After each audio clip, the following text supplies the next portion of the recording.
Dr. Nahar. Ya. Selamat sore, Ya. Dr. Sunaria. Selamat sore, teman sewat semua, terutama panelis dan para peserta. Alhamdulillah kita sudah masuk ke berapa itu? 32 ya? 32. Ini webinar 32 ya, 32. Ya. Terima kasih kepada National Course Director, di mana saya diberi kepercayaan untuk bicara tentang stent koroner. Jadi mungkin seperti Dr. Amir sampaikan tadi bahwa yang paling penting di dalam prosedur angioplasti itu adalah preparing lesi. Jadi stent itu sebetulnya sebagai penjaga recoil atau patensi dari pembuluh darah. Tetapi kalau preparingnya tidak bagus ya hasilnya tidak akan baik. Jadi untuk itu saya akan mengajak teman-teman sejawat, dalam hal ini mungkin para peserta fellowship training, itu kita harus mengenal sebetulnya stent. Stent itu apa sih? Seperti apa? Kemudian kita juga harus mengenal komersial stent yang ada di Indonesia itu apa saja. Dari beberapa kali kita lakukan suatu laporan dari registry, itu kami mendapatkan lebih dari 50 jenis stent yang ada di Indonesia. Dan nantinya bagaimana kita harus memilih, karena kita kan yang terutama yang teman-teman yang bekerja di rumah sakit pemerintah, karena akan ditanya akan dari manajemen bahwa rumah stent yang akan dipakai yang mana. Ini kira-kira slide-nya udah jelas ya? Jelas ya, Dr. Sunaria? Jelas ya. Sekali. Oke, saya akan mulai tentang terminologi stent. Ini agak sedikit salah kaprah mungkin ya. Saya mendapatkan dari jurnal tahun 2011 bahwa kata stent itu sebetulnya mengambil dari seorang nama dokter gigi. Itu dokter gigi di Inggris. Itu dia membuat suatu alat untuk tambal gigi pada saat itu. Sehingga sampai berkembang anaknya juga dokter gigi, akhirnya bisa menjadi suatu perusahaan yang besar. Lah, itu dia dinamakan stent. Kemudian perkembangan selanjutnya itu justru di dalam literatur kedokteran, istilah stent itu dipakai pertama kali bukan di intervensi koroner, intervensi jantung, justru malah di teman dari urologi. Kalau kata stent sendiri itu dari kamus Oxford English Dictionary itu sebenarnya sudah muncul tahun abad 14 coba. Abad 14 kita di mana itu? Itu di situ ada kata-kata stent yang diartikan sebetulnya itu suatu alat untuk meluruskan jala atau untuk mengkail. Nah, apakah sekarang coronary stent itu diambil dari mana? Saya juga tidak berani menyimpulkan, tetapi dari jurnal ini mengatakan kata stent diambil dari nama seorang dokter gigi yang berkecimpung di material. Nah, kalau kita artikan sebagai ring atau sebagai bagaimana, ya itu tidak masalah. Kita masuk kepada materi tentang coronary stent. Ini sebetulnya kalau kita akan mengenal stent itu apa sih? Itu kita akan melihat di dalam stent itu ada 3 komponen ya. Yang pertama tentang scaffold-nya, scaffold sebagai penyangga nanti. Kemudian dengan perkembangan teknologi, karena proliferasi sel otot polos, diperlukan suatu obat antiproliferasi drug, yaitu untuk mencegah restenosis. Dan yang ketiga adalah pembawa dari atau pengikat dari antiproliferasi drug tadi, atau yang disebut di dalam teknologi ini disebut sebagai delivery vehicle. Jadi kita akan lihat satu persatu nanti. Itu tentang scaffold. Scaffold itu akan secara tidak langsung kita akan melihat satu mungkin materialnya, kemudian geometrinya. Nah, ada beberapa sebetulnya tentang scaffold yang harus kita pelajari, tapi kalau terlalu banyak kita pelajari nanti tidak cukup waktunya. Kita akan memperkenalkan tentang materialnya dulu. Material stent itu awal-awalnya dulu kita pakai adalah stainless steel, atau yang disebut sebagai 316L. Itu ada suatu singkatan dari orang-orang teknik. Kemudian berkembang lagi karena stainless steel ini tebalnya rata-rata itu 140, 150 mikron, itu menyebabkan restenosis. Karena restenosis itu berhubungan dengan tebal dari strut, maka orang-orang teknik itu berpikir bagaimana bisa ditipiskan. Nah, kalau ditipiskan tapi tidak mengurangi radial strength, sehingga ketemulah suatu komposisi kobalt kromium. Nah, komposisi kobalt kromium itu kita kenal ada dua, ada MP35N, ada L604. Ini memang mayoritasnya itu kobalt kromium, tetapi campuran yang lainnya agak berbeda. Dan ini juga akan mempengaruhi heat strength ya. Ada beberapa istilah namanya heat strength, radial strength, itu memang istilahnya yang dimiliki oleh teman-teman dari teknik ya. Dan kita juga harus tahu sedikit lah. Kalau menguasai saya kira juga agak sulit.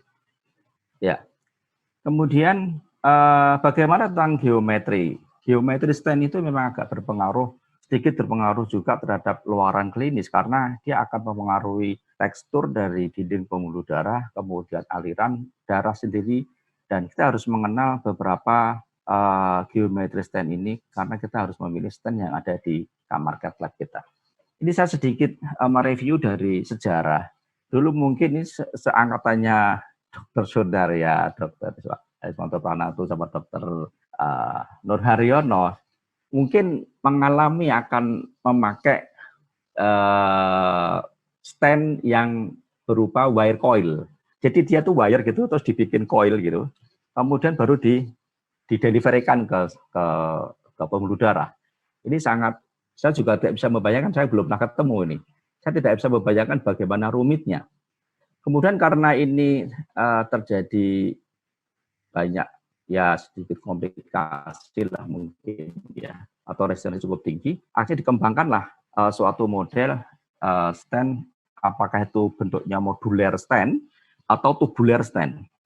Ini agak sedikit berbeda. Kalau modular stand itu dulu mungkin namanya dari Medtronic kali ya. Kalau yang tubular stand itu Guidant, tadi yang disebutkan Dr. Iswanto tadi ada Palmas Cuts itu juga itu sudah mulai agak maju sedikit dibandingkan yang wire coil. Itu modelnya tubular. Bedanya di sini, kalau modular stand itu memang sebetulnya tadi semacam dari coil yang digabungkan satu dengan yang lainnya itu dengan laser. Tapi kalau model desainnya itu slot, itu sebetulnya dari satu tabung, kemudian dia sudah dibikin desainnya, dan baru digrafir menggunakan cutting laser. Sehingga di situ nanti akan keluarannya agak berbeda. Nah, kita harus mengenal beberapa istilah di sini tentang platform stand. Itu kalau kita sebut ring, itu sebetulnya jumlah strut dari satu panjang satu stand. Misalnya seperti ini. Tadi aku pakai laser, pakai pointer ya. Cukup jelas. Cukup jelas ya. Ini satu stand ini ada 7 ring. 1, 2, 3, 4, 5, 6, 7. Sehingga kalau kita mau mengatakan dipasang ring ya mungkin dari sini istilah bahasa Indonesianya dipasang ring. Berarti di sini sebenarnya ada 7 ring. Nah, satu ring itu kita kalau lihat satu bulatan ring itu kita harus mengenal di situ ada berapa simpul. Kita di Indonesia ini misalnya biometrik itu dengan diameter di bawah 3,5 itu simpulnya 9. Kalau yang lain tuh simpulnya ada yang 8, ada yang simpulnya 5. Nah ini kalau secara literaturnya orang-orang teknik itu memang sangat berpengaruh terhadap outcome sebenarnya, tapi kita tidak pernah membicarakan tentang hal itu. Kemudian simpul-simpul tadi itu atau vertices tadi itu akan kita sebut sebagai strut ya. Nah, itulah bentuk tebal dan panjang strut ini akan mempengaruhi dari outcome klinis dari pasien yang akan kita pasang dengan stent koroner ini. Nah, kemudian yang tidak kalah penting itu adalah hubungan antar strut, hubungan antar ring. Hubungan antar ring ini kita sebut sebagai link. Dan koneksitasnya itu hubungannya itu bisa saja dari peak ke valley. Jadi di sini ada disebut sebagai peak atau valley, lembah atau puncak. Kemudian ada juga yang hubungannya antara peak dan peak. Kemudian bisa juga di tengah-tengah.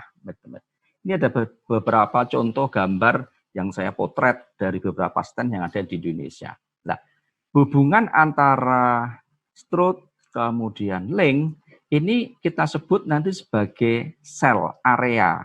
Terminologinya banyak. Ada cell area, ada cell strut, ada free cell. Itu terminologi yang hampir sama menurut saya itu sama. Nah, yang harus kita ketahui, posisi hubungan antara ring, link yang membentuk sel strut itu kita harus mengenal apakah dia itu nanti sebagai open cell atau close cell.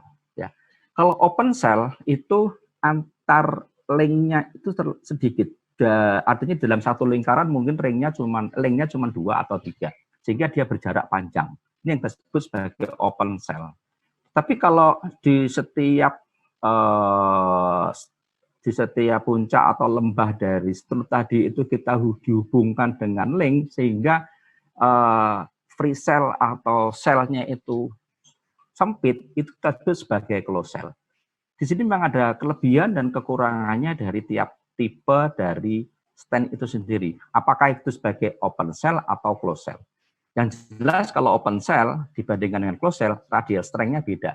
Kita bisa membayangkan karena scaffold-nya lebih banyak di closed cell, sehingga dia radial strength-nya lebih kuat pada tipe yang closed cell. Tetapi kalau kita mau main di bifurcation lesion, kita kalau closed cell, side branch aksesnya akan susah. Taruhlah kita bisa membuka side branch-nya dengan opening strut, kemudian di kissing balloon, akan rusak nanti yang bentuk closed cell. Jadi kita harus juga memilih bagaimana tipe lesi stent yang harus kita pakai. Ya. Kemudian bagaimana posisi plak prolaps. Sebetulnya kan stent itu untuk menyangga dari plak. Kalau open cell jelas para plak prolaps lebih tinggi, tapi kalau closed cell dia lebih rendah. Nah, kalau kekurangannya dari closed cell, yang jelas dia akan lebih rigid, dia akan lebih kaku, delivery-nya akan lebih susah. Ya, ini kita harus sedikit mengenal tentang open cell dan closed cell. Di beberapa jurnal dari orang-orang teknik itu hal-hal semacam ini diperhitungkan sekali mereka. Apakah dia itu bentuk strutnya itu kotak atau bulat. Tapi yang jelas di populer di pasaran kita itu paling banyak adalah yang bentuknya round strut atau agak sedikit bulat gitu ya. Karena memang itu sangat berpengaruh dengan aliran darah yang dijaga. Sehingga dengan demikian, kalau kita lihat platform desain stent ini mengalami beberapa kali perubahan yang kita sebut atau kita kenal sebagai first generation, second generation, third generation, atau sekarang sebagai fourth generation. Itu kalau kita bandingkan adalah sebetulnya satu materialnya yang kemudian material itu berpengaruh terhadap ketebalan strut. Kita bandingkan Cyper. Kalau Cyper ini saya pernah mengalami ini. Awal-awal saya bekerja di Cat Lab ini, saya sudah mengenal ini bentuknya itu closed cell, kemudian tebalnya itu cukup tebal dia. Kan 140 mikron. Kita bandingkan yang model yang paling baru sekarang misalnya ya, Synergy. Synergy ini materialnya platinum chromium. Sehingga untuk mempertahankan radial strength dengan ditipiskan dia berani. Makanya dia tebalnya bisa sampai 74 mikron. Ya kalau di pasaran kita mungkin di antara kita di rumah sakit pemerintah kebanyakan kita masih memakai second atau third generation dan ketebalan sekitar 80 mikron. Nah ini kita masih bermain di cobalt alloys atau cobalt chromium dan mungkin ada sedikit perbedaan komposisinya sehingga terjadi perbedaan ketebalan. Yang tidak lupa adalah di dalam melihat suatu properti stent, ini seperti yang disampaikan Dr. Amir tadi, kalau dari balon itu bentuk ujung balon. Kalau untuk stent, kita harus memperhatikan ini, overhang-nya itu berapa mili. Overhang itu maksudnya, kadang-kadang kita melihat atau memasang stent itu di ostial atau di mau bifurcation stenting atau ostial stenting. Ini sangat penting sekali kita melihat overhang-nya ini. Kenapa? Karena batas marker yang diberikan oleh wire balon dan stent itu ada jaraknya. Jaraknya berapa mili.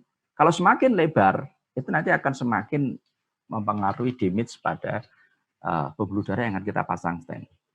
Nah ini juga harus diperhatikan. Jangan sampai kita hanya melihat anatominya saja, tapi kita harus melihat properti dari stentnya ini sendiri. Nah, ini satu contoh 4 stent ini saya lakukan potret sendiri, sehingga saya ngambil stand Ultimaster, Promos Element, kemudian Biometrik dan Create, sama-sama diameternya 275. Kemudian saya inflate, saya lihat di mikroskop, itu ternyata punyanya Ultimaster, dia punya 8 simpul di dalam satu putaran ring tadi. Kemudian dia dihubungkan oleh 2 link. Kita lihat bentuknya untuk Ultimaster dan Promos Elementnya hampir sama sebetulnya. Sama-sama 8 simpul dan 2 link. Yang beda di biometrik, itu sama-sama diameternya 275, dia memakai 9 simpul, sehingga lebih banyak sedikit. Dan linknya juga ada 3. Nah, dari literatur yang ditulis di beberapa jurnalnya orang-orang teknik, ini sudut yang dibentuk oleh strut ini mempengaruhi aliran. Sehingga itu juga bisa mempengaruhi kemungkinan terjadinya restenosis maupun trombosis. Lah yang perlu kita kenal lagi adalah, ini saya contoh saja, ini Create. Ini Create ini adalah suatu model yang 5 ada di satu putaran itu ada 5 simpul dan 5 link, sehingga kita sebut sebagai closed cell. Kita jadi harus mengenal betul properti dari stand itu sendiri. Nah, pertanyaannya mesti akan begini, sebetulnya stand yang ideal itu yang seperti apa? Kembali ke klinis. Kita memasang stand mau di mana? Tipe lesinya mau seperti apa?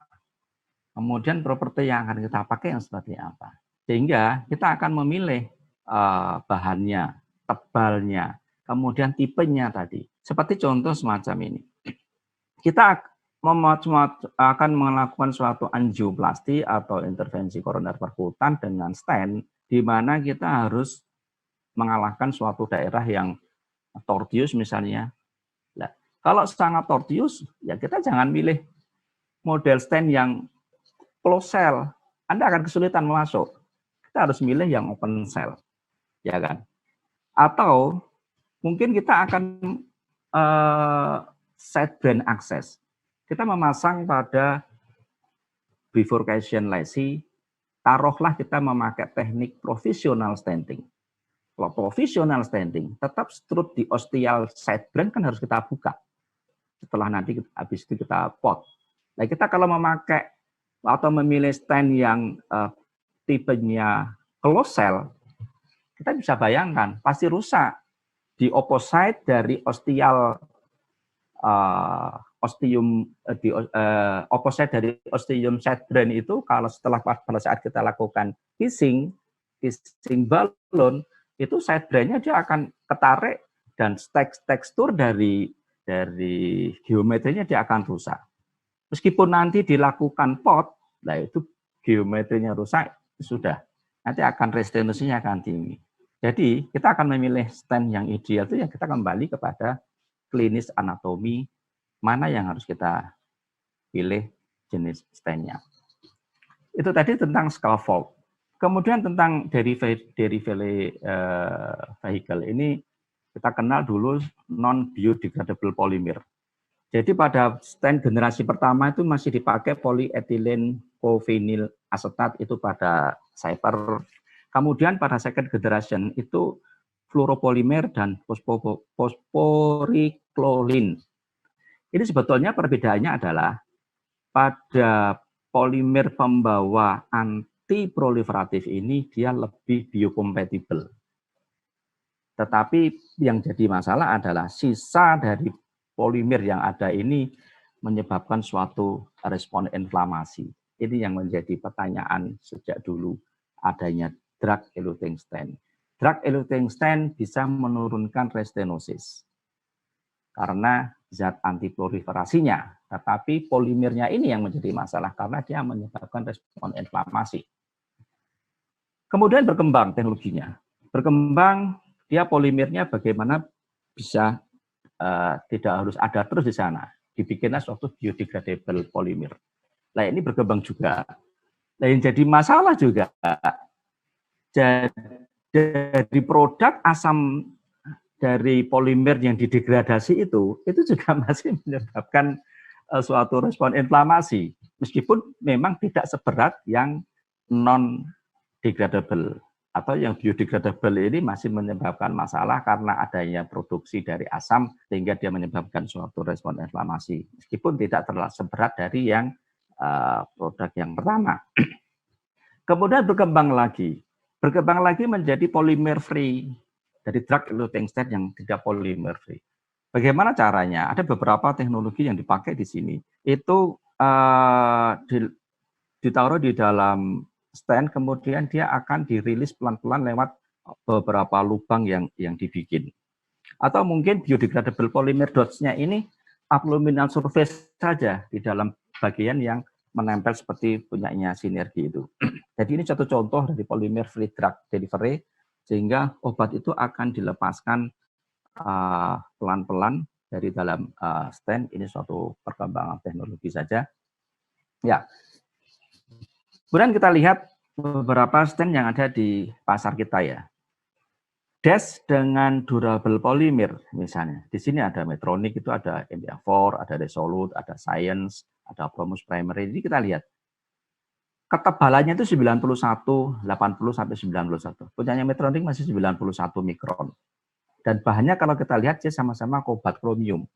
Dia kalau memperkenalkan kepada kita, dok ini bahannya kobalt kromium. Tapi kita harus melihat kobalt kromium yang mana kan gitu. Yang MP35N atau yang L605. Yang L600 itu ada yang 605 dan 604 karena memang komposisinya berbeda. Kemudian bahan atau platform metal itu akan memengaruhi ketebalan. Nah, yang tidak lupa kita harus melihat adalah polimernya itu tebalnya seberapa.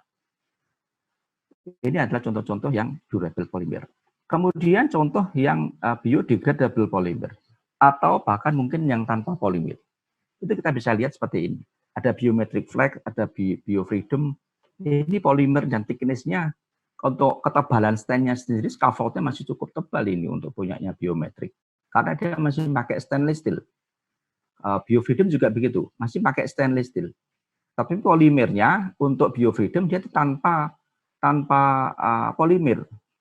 Nah, ini harus kita bisa mempertimbangkan mana yang mana. Taruhlah punya yang paling bagus, punyanya Orsio, mungkin harganya cukup tinggi di pasaran kita. Kita lihat ketebalannya bisa 61 mikron, karena memang dia kobalt kromiumnya susunannya itu bisa sampai tipis sehingga tetap menjaga radial strength-nya dia. Ya, kemudian untuk kita bandingkan dengan Nobori. Nobori itu platinum kromium. Dia kemampuannya menipiskan bahan itu baru sampai 74, masih kalah sebetulnya dengan Orsiro. Dan ini beberapa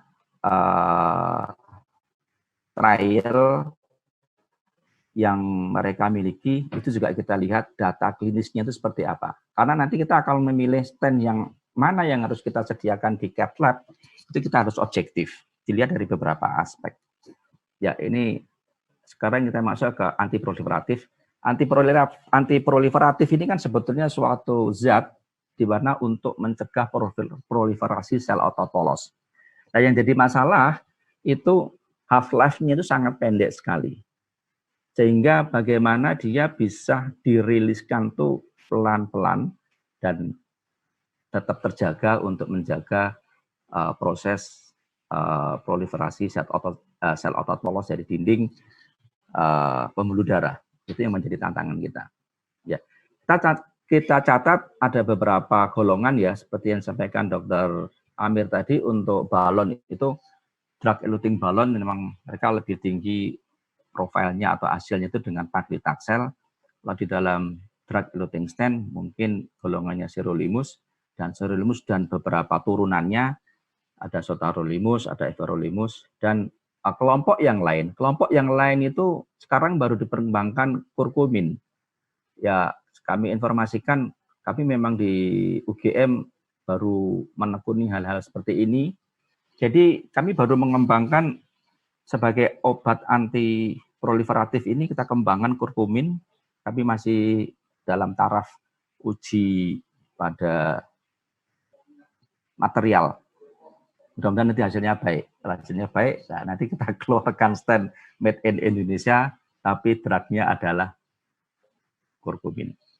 Nah, yang menjadi masalah adalah dengan adanya scaffold dari material metal tadi dan polimer, ini kan menyebabkan suatu long term yang toksik yang lama. Dan ini terpengaruh terhadap proses suatu restenosis. Sehingga bioresorbable vascular scaffold ini terpikir untuk mengatasi masalah ini. Sehingga bagaimana tidak terjadi stenosis oleh karena material yang terlalu lama dan sifat toksik dari material yang kita implantasikan di dalam pembuluh darah. Kalau kita lihat bioresorbable vascular scaffold, ini sebetulnya komponennya juga sama. Ada scaffold, ada polimer, kemudian ada antiprofilaktif drug. Ya, yang dipakai apa? Itu bisa saja polimer, itu bisa saja scaffoldnya itu bisa saja dari polimer, bisa saja dari suatu metal magnesium misalnya. Dan ini dia akan di metabolisme nanti memang menjadikan pirufat, kemudian masuk siklus Krebs, kemudian menjadi karbon dioksida dan air. Dia akan lisis, makanya akan pelan-pelan. Tapi kalau yang dari magnesium, dia nanti hasil dari metabolisme itu dia akan difagositosis oleh makrofag. Nah, yang jadi masalah adalah material untuk bioresorbable vascular scaffold ini organik metal. Ini kita perlu tebal. Kenapa? Karena memang kalau dia terlalu tipis, dia nanti tidak bisa menjaga radial strength-nya. Dan menjadi kelemahan yang lain adalah dia mudah patah.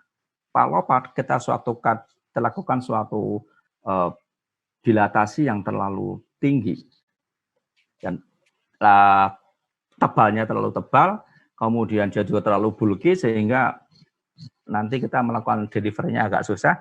Makanya kalau kita melakukan stenting dengan BVS itu prasyaratnya cukup banyak karena untuk menjaga properti dari stent itu sendiri. Ya, bagaimana sih sebetulnya perkembangannya kalau kita lakukan implantasi dengan bioresorbable vascular scaffold ini? Terus sudah dilakukan suatu studi di dalam 2 tahun pertama itu sebetulnya 80% dari stent stroke itu masih terlihat. Ini akan betul-betul komplit habis secara histologis maupun secara OCT itu hampir 4 tahun sebenarnya. Tingkat rilisnya atau tingkat diabsorpsinya itu. Kalau kita lihat fungsinya, sebetulnya bioresorbable vascular scaffold ini kita bisa melihat ada 3 fase ya sebetulnya. Pertama itu memang tujuannya untuk revaskularisasi. Kemudian fase yang kedua itu tetapi memasuki fase restorasi dan fase yang ketiga baru diresorpsi. Nah, kita bisa melihat bagaimana komposisinya antara mesh-nya, kemudian molecular weight-nya, itu dari setiap bulan itu bagaimana. Nah, radial support-nya itu dia akan menurun sebetulnya sekitar 6 bulan atau minimal di dalam 12 bulan. Dan kita bisa melihat dari suatu studi di dalam OCT pasca implantasi dari bioresorbable vascular scaffold ini adalah fibromuskuler neointima itu terjadi pada 3-6 bulan. Kemudian di dalam bulan ke-36 itu baru mulai terjadi complete mass loss. Jadi mungkin akan mulai lisis semua. Dan itu akan terjadi komplit sekali sekitar sampai 48 bulan, sehingga sekitar berapa itu 4 tahun ya. Nah, ini menjadi perhatian khusus karena bagaimana kita harus menggunakan double antiplateletnya, kan begitu. Nah, mari kita lihat yang ada di pasaran yang ada di dunia ini. Saya hanya mendapatkan 4 atau 5 seperti Absorb, kemudian Desolve, kemudian Arbor, Magmaris. Nah, kita perhatikan, ketebalannya ini kan 150 mikron. 150 mikron, 150, bahkan Arbor ini 170. Kalau yang Magmaris ini dari magnesium ya, ininya scaffoldnya itu, ini masih 150. Jadi masih kembali seperti stand generasi pertama, stand desk generasi pertama. Stand desk generasi pertama seperti Cypher itu kan 140 mikron. Ketebalannya seperti itu. Meskipun sebetulnya sudah diterima oleh CE Mark, tapi yang diterima oleh Amerika itu apa ya? CE Mark itu kan dari Eropa ya. FDA. Yang diterima oleh FDA kan baru dari Absol. Tapi maaf ini saya tidak memperkenalkan clinical trial-nya karena waktunya. Dan di sini saya akan menyampaikan, akan mengajak teman-teman mengenal bagaimana sih sebetulnya proses manufacturing dari suatu stand. Ada 2 tahapan. Tahapan pertama adalah tahapan yang sifatnya masih komputasi, computational study. Ini ranahnya teman-teman orang dari teknik, dari engineering. Jadi dia menggambar, kemudian membuat suatu desain, kemudian dia uji di suatu komputasi karena komputer itu softwarenya sudah banyak sekali. Mau melihat radial strength-nya, mau melihat flow-nya, mau melihat macam-macam ada di sana. Kalau sudah dicapai suatu model stand yang cukup sahih dari kacamata komputasi, baru itu dimasukkan ke laser cutting tube. Jadi programnya dimasukkan ke sana, kemudian kita mencari material raw-nya. Ini bisa stainless steel, bisa cobalt chromium, tergantung dari kemampuan dari hasil dari komputasi ini. Nah, jadi sebetulnya tidak terlalu sulit.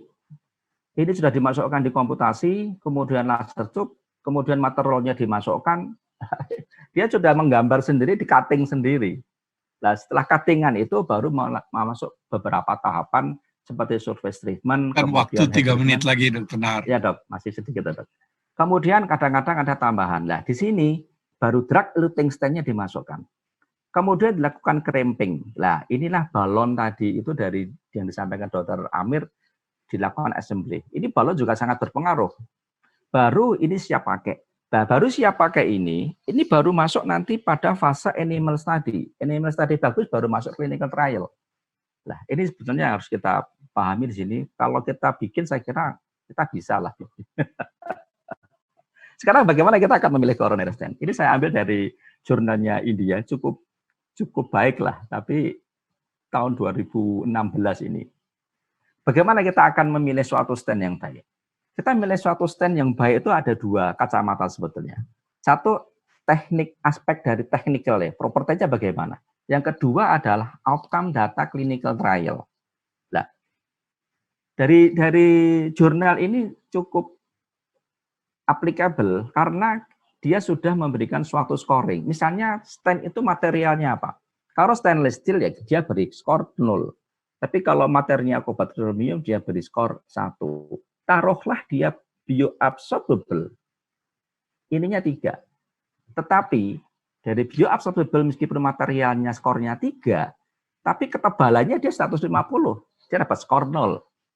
Nah, terus desain itu seperti yang saya sampaikan tadi, bisa spiral, slot tube, atau hybrid. Nah, yang tidak kalah penting adalah tadi, vehicle-nya tadi. Kendaraannya itu polimernya pembawa anti proliferasinya, dia sifatnya biocompatible atau bioresorbable. Tebalnya berapa? Nah, yang tidak kalah penting adalah atau malah sangat penting adalah data klinisnya bagaimana, trialnya hasilnya apa. Dalam MIS 1 tahun, mortalitasnya berapa? Lebih dari 9%. Nah, skornya 0.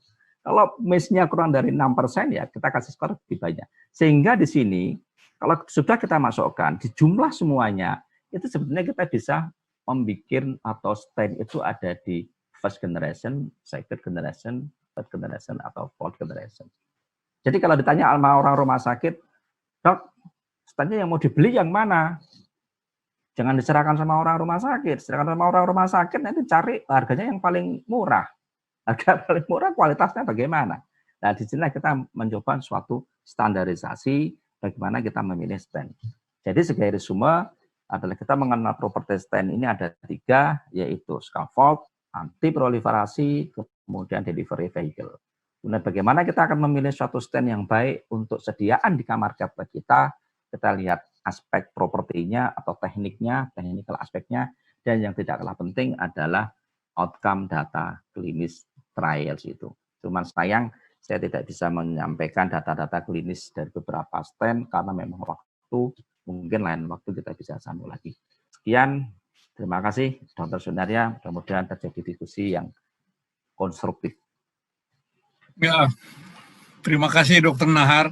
Sekali lagi ini pun suatu lecture yang sangat komprehensif dan Dr. Nahar memegang prinsipnya bahwa presentasinya memang bukan soal clinical trial dari stent, tetapi soal properti dan apa yang interventional cardiologist harus ketahui mengenai coronary stent ya. Nah, saya akan kembali memintakan panel dan saya harapkan Dr. Nur sekarang memulai dulu memberikan 3-5 menit komentarnya. Silahkan. Bukannya yang tua dulu. Aku kan yang... Sekarang udah paling tua sekarang. Baik. Terima kasih. Jadi kalau kita cerita zaman dulu, itu ada yang namanya nitinol, Dr. Nahar. Yeah. Yang bahannya dari nitinol itu yang self-expandable dan bulky. Dan sekarang nggak dibikin lagi, tapi dipakai untuk perivir. Yeah. Kemudian sebetulnya kenapa kok kita stent itu generasi 1, kedua, ketiga, keempat, nanti kelima? Jangan-jangan kita terjebak sama orang jualan stent. Hati-hati. Nah, kenapa kok saya tadi yang Dr. Amir bilang nothing left behind. Zaman dulu kita bilangnya stent-like appearance itu better than stent. Jadi kalau kita pakai balon saja hasilnya mulus kayak di stent, cukup, tidak perlu pakai stent. Nah sekarang bagaimana caranya? Supaya itu awet, boba, gampang restenosis, dipakailah stent. Stent apa?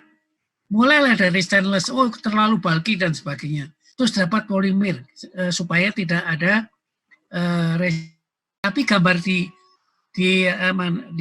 fluoroskopi akan lebih jelas. Dan kebetulan itu adalah platinum kita pakainya. Ya, platinum itu akan lebih jelas. Nah, balik lagi, lesi yang macam mana yang kita mesti pakai, stent yang jenis apa yang mesti kita pakai. Nah, kalau tadi yang dibilang bahwa polimernya ini masih nggak benar sampai akhirnya ke BVS, itu sama aja nggak ada sisanya kan, balik juga kan seperti dulu. Nah ini cerita konyol zaman dulu sebelum kita kenal polimer yang untuk ini, saya dulu buka karotis itu balonnya tak celupin di urokinase. Jadi drug eluting balon zaman dulu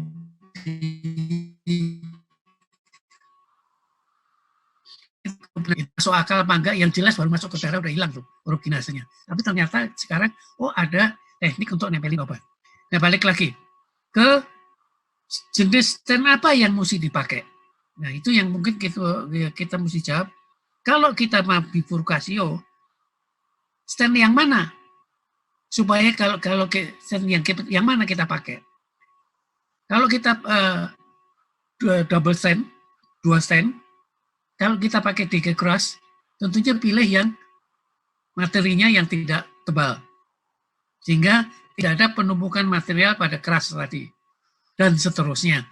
Monggo, mungkin nanti pembagian Dr. Iswanto sama Dr. Zulfikri bisa membeli yang lebih baik. Oke, terima kasih. Kembali Dr. Iswanto sekarang barangkali memberikan komen. Oke, terima kasih. Dan ini sudah ditambahin sama Dr. Nur. Saya mau nambahin dikit aja tadi yang Dr. Nahar bilang kalau pada bifurkasi kemudian ditiup bisa merusak struktur sehingga terjadi restenosis. Itu ada satu laporan yang kalau salah saya pernah baca, itu karena dengan struktur yang berubah, selnya menjadi tidak sama dengan yang original kalau dia tanpa dirusak oleh balon yang ke side branch, itu sehingga kadar obat di dalam strat yang berubah itu, selnya itu menjadi lebih lebar, sehingga kadar obatnya tidak protektif lagi untuk menahan proliferasinya, sehingga dia bisa restenosis. Saya pernah baca demikian.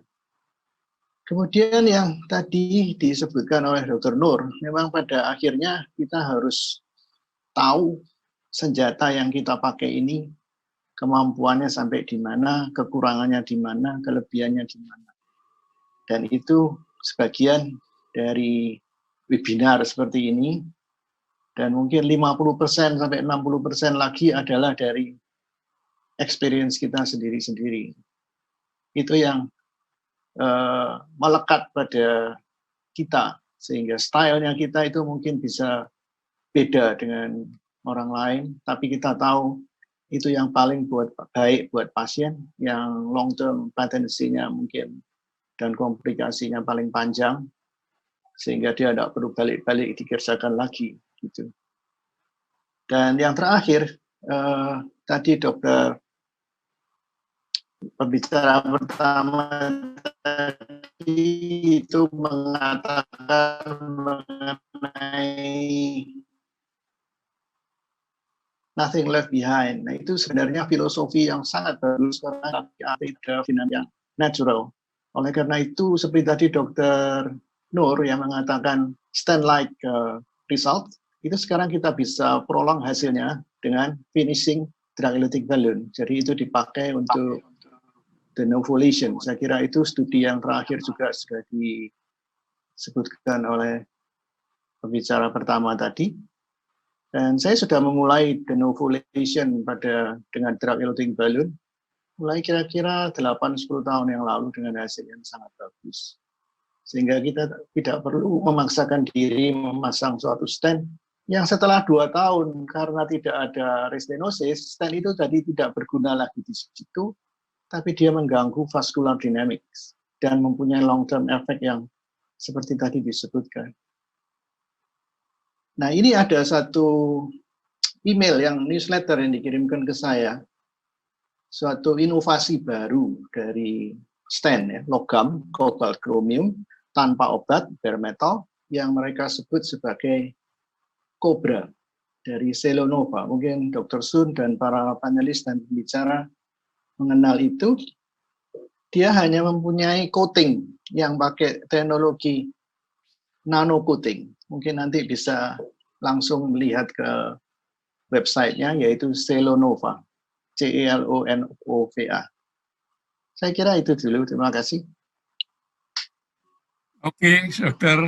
Iswanto, terima kasih. Yang terakhir, Dr. Zulfikri.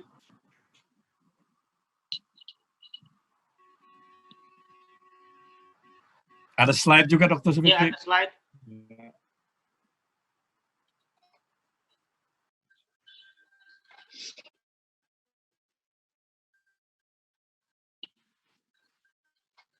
Ya, terima kasih Dr. Moderator, teman-teman sejawat panelis. Tadi sampaikan Dr. Nahar, berapa tipe dari ideal stent, itu kita pinginnya punya strut yang tipis, kemudian dari desainnya kita pingin yang open cell, dan juga atau juga dikenal dengan continuous sinusoid. Kemudian platformnya kita inginkan onyx atau integrity, kemudian material, kobalt, kromium atau platinum, kemudian sekarang berkembang bioresorbable. Dari stent itu kita mesti kepingin stent itu mudah dilihat, kita sebut dengan radio opacity, dia lebih fleksibel, thickness-nya berkurang. Kemudian dia punya tractability, kekuatannya untuk jalan di pembuluh darah, kemudian deliverability, dia mudah masuk, berjalan sebagainya, conformability, navigability, mudah mencapai target, dan crossability dan pushability. Jadi kita lihat bahwa ada 4 stent kita kenal saat ini, itu bare metal stent, drug-eluting stent, bioresorbable stent, dan copper stent. Masing-masing stent ini mempunyai kelebihan dan kekurangannya. Kalau kita memakai bare metal stent, dia punya kemampuan intimal reendotelisasi lebih cepat, kemudian pemakaian dual diplet yang lebih pendek sehingga menimbulkan efek perdarahannya lebih kecil. Dengan drug-eluting stent, maka terjadi perlambatan dari neointimal atau reendotelisasi, tapi dalam fase akut, the low acute stent thrombosis, juga low instant thrombosis. Dari bioresorbable stent, kita mesti memperkirakan bahwa pemakaian stent ini sudah sampai ke Dr. Nahar, berapa literatur, 2-3 tahun, dari pemasangannya ada juga sampai 4 tahun dari masa implantasi baru dilakukan sempurna dari penyerapan scaffoldnya. Kemudian kita kenal cover stent. Ini suatu stent yang jarang dipakai tapi diperlukan untuk kita berikan pada lesi yang aneurisma. Ini sering juga beberapa kasus kita berikan ini. Kemudian ketidakbaikannya pada Bermelta stent, dia high acute stent thrombosis, juga high instant thrombosis.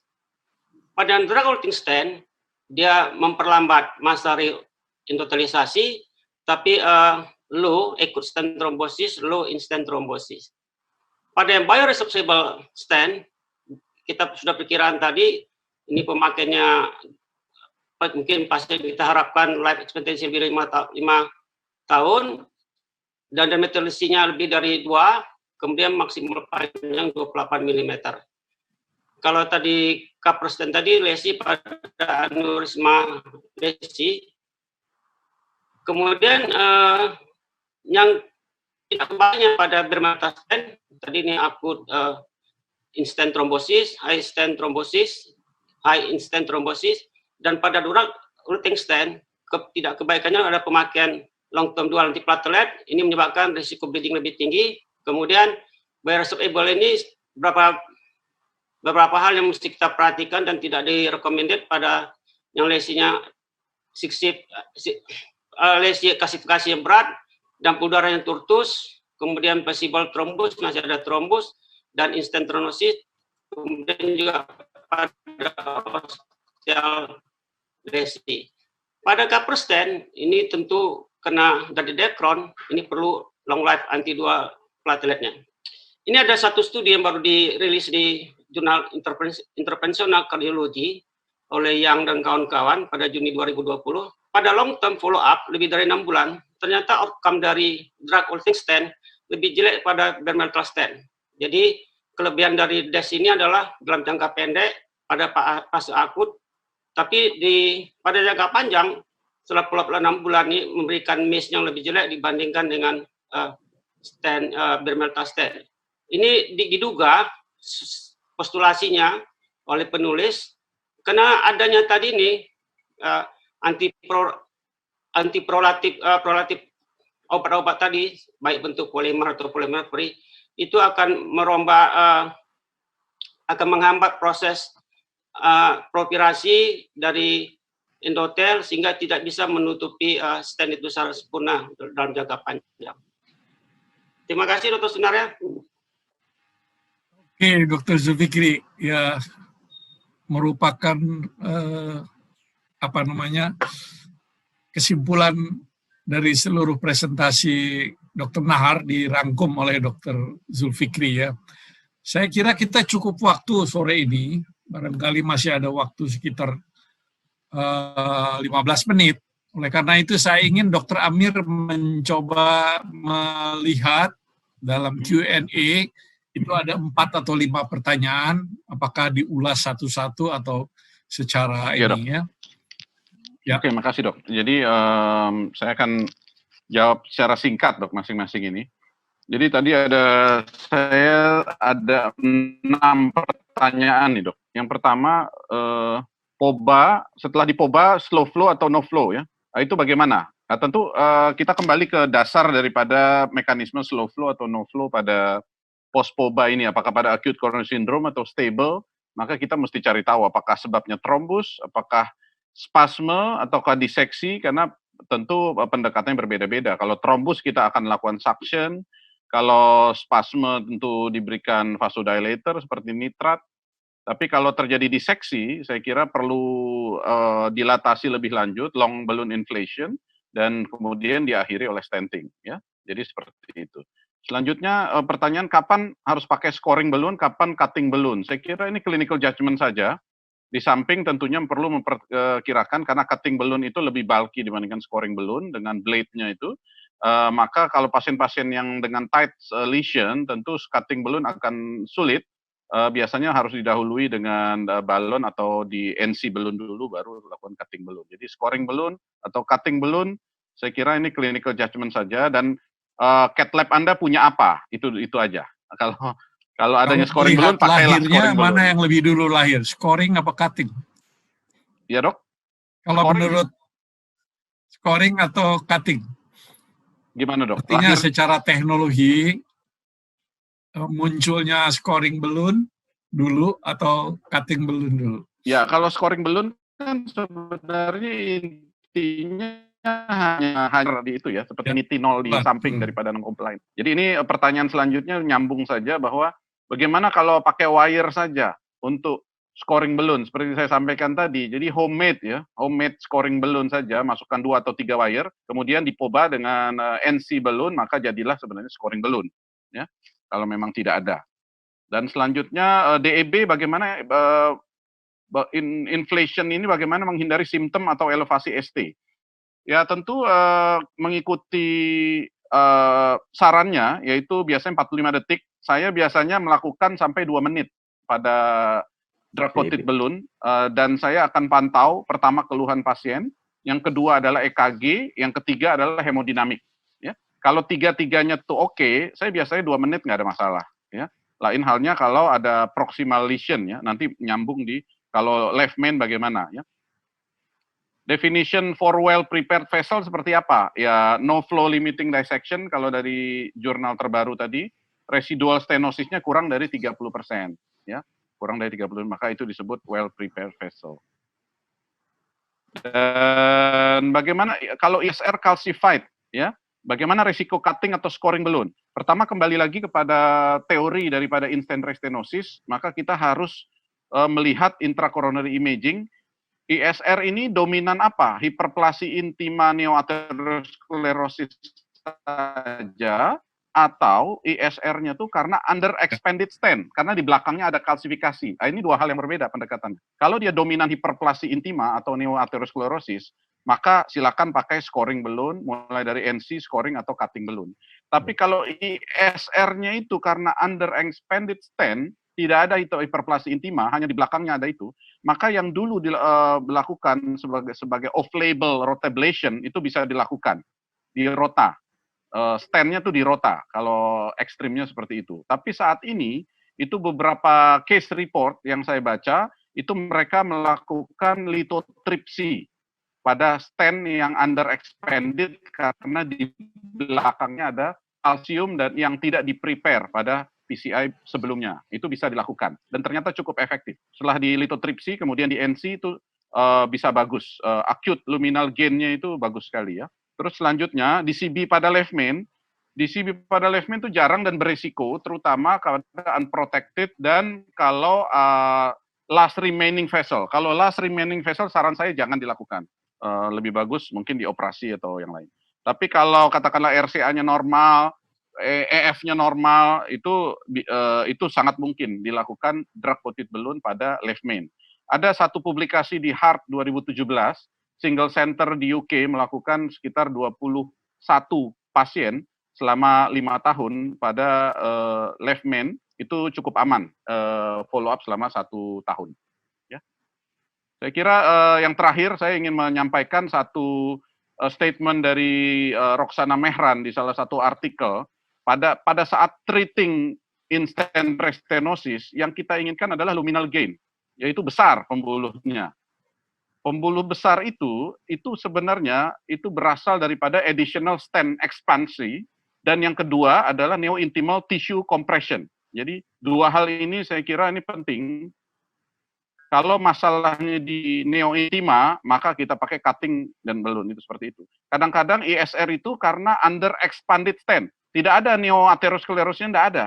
Yang dilakukan saat itu, yang diperlukan itu artinya adalah cukup NC balloon saja sebenarnya. Kalau stand-nya itu tidak ekspansi. Saya kira ada hal yang penting itu, masalah teknis, bahwa cutting balloon dengan scoring itu, bahwa cutting itu wire-nya sirkuler, sedangkan pada scoring itu wire-nya longitudinal. Iya, betul.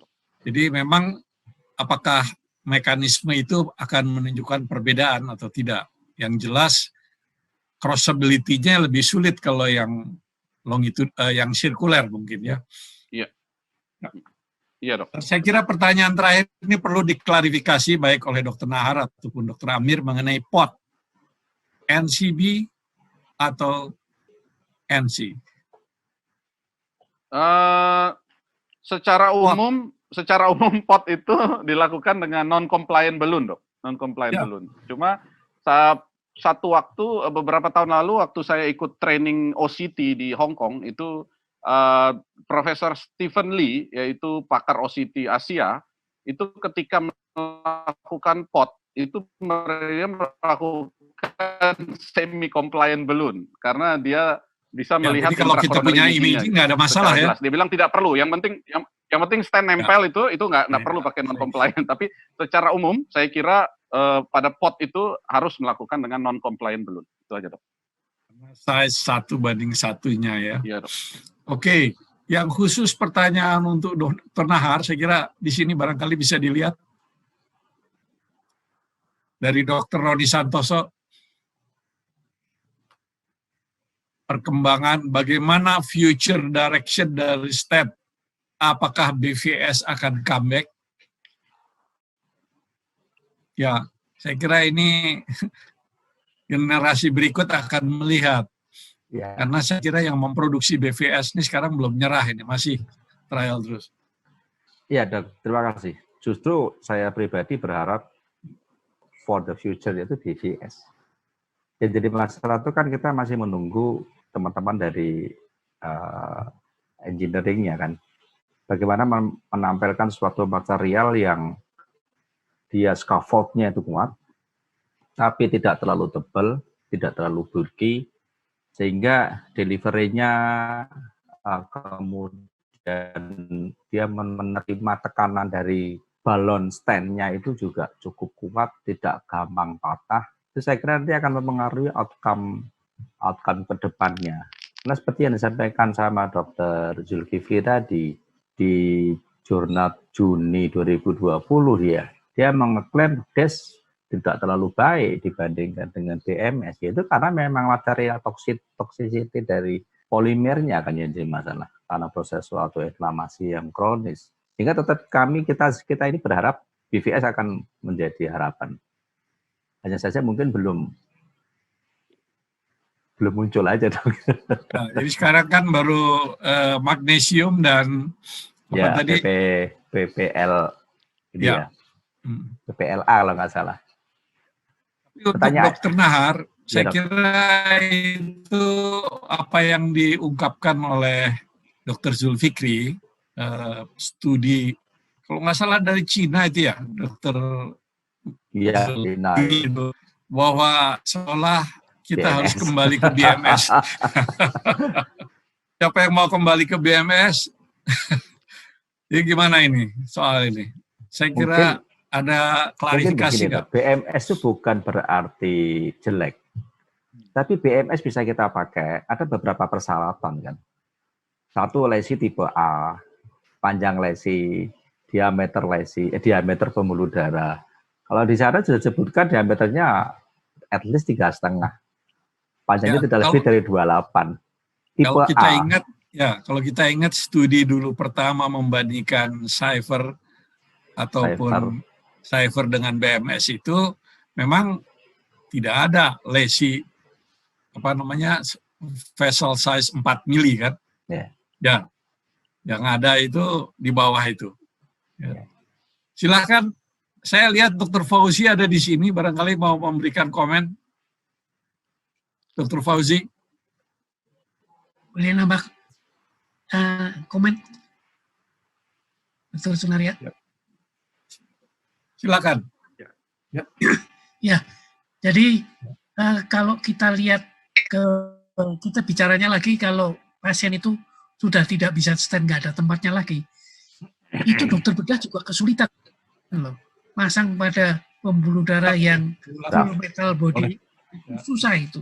Jadi mungkin kelak di kemudian hari itu memang VVS itu pada tempat nggak ada yang lain. Ada tempatnya kali. Yang keduanya yang kita perlu ingatkan, yang tadi kalau keras tadi terlalu banyak metal yang ngumpul di situ, itu bukannya konsentrasi obatnya lebih banyak di situ. Akibatnya dia akan terjadi aneurism. Ini gimana jawabnya? Mungkin Dokter Nahar atau Dokter Amir. Ini memang pertanyaan yang sulit dijawab, Dok, pengumpulan obat. Apalagi pertanyaannya nanti begini, jenis obatnya beda. Bifurcation stenting, satunya pakai sirolimus, satunya pakai taxel. Atau bukan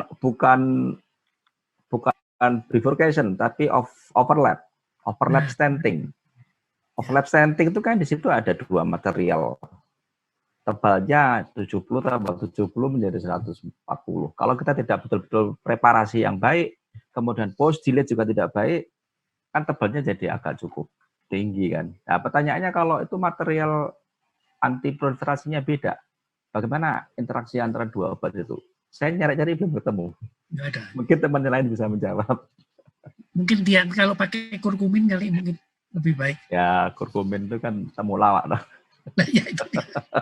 Saya ingin Dokter Nahar melihat pertanyaan terakhir ini barangkali dari Dokter Haris Hasan. Oh, Prof. Haris ya. Kalian mengingatkan yang lain mengenai bifurcation prosedur stenting itu.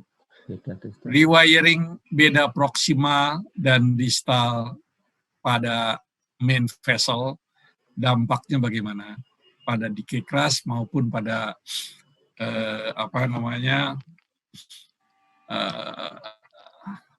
profesional dan tap.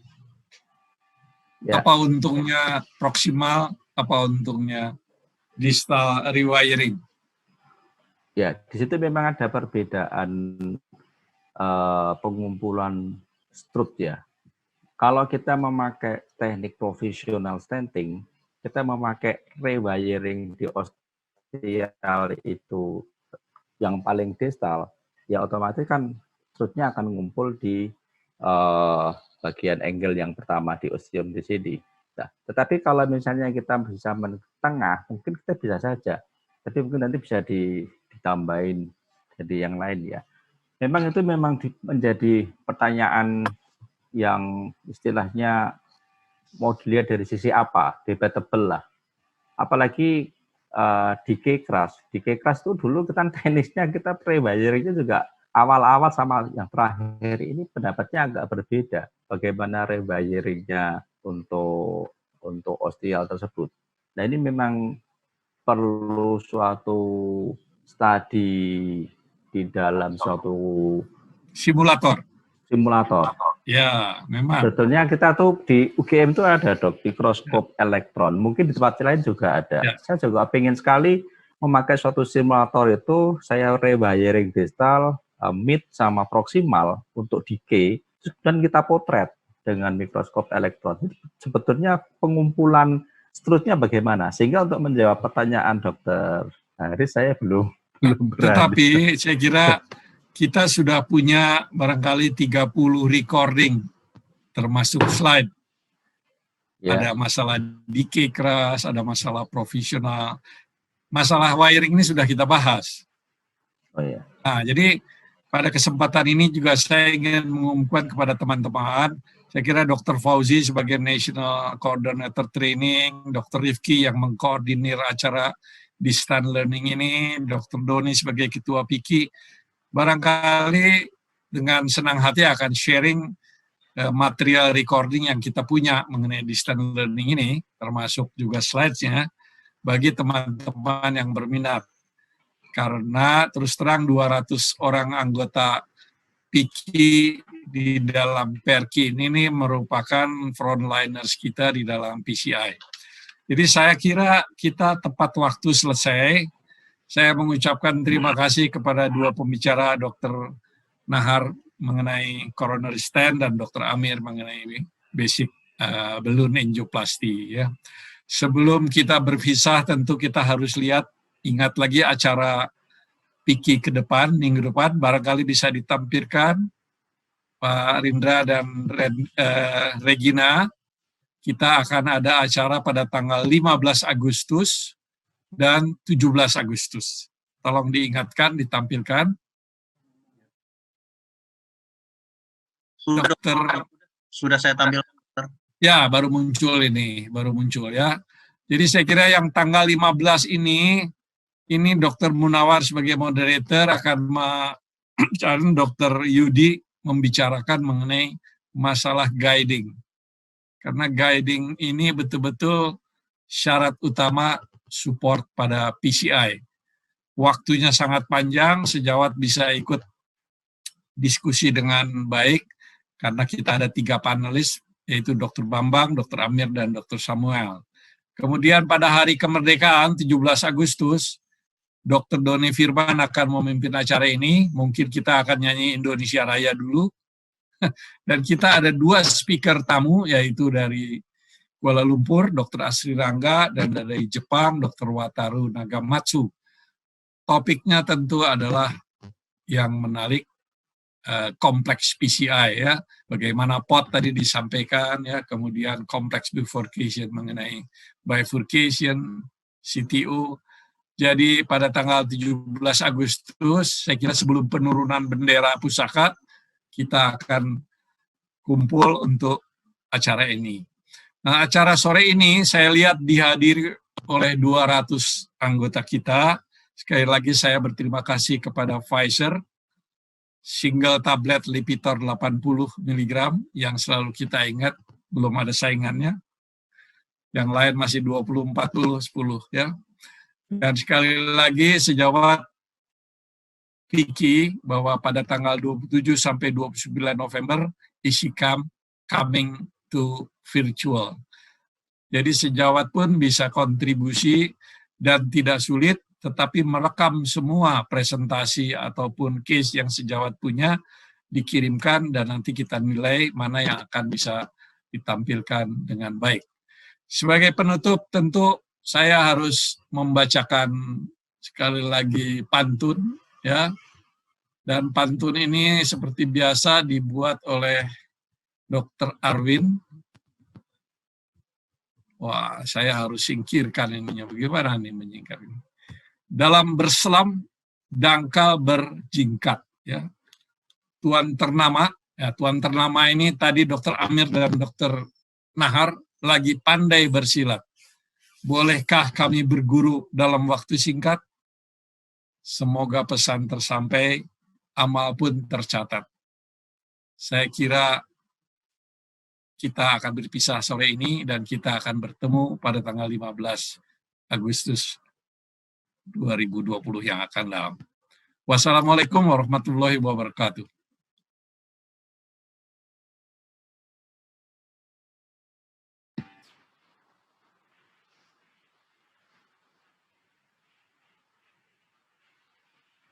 Waalaikumsalam.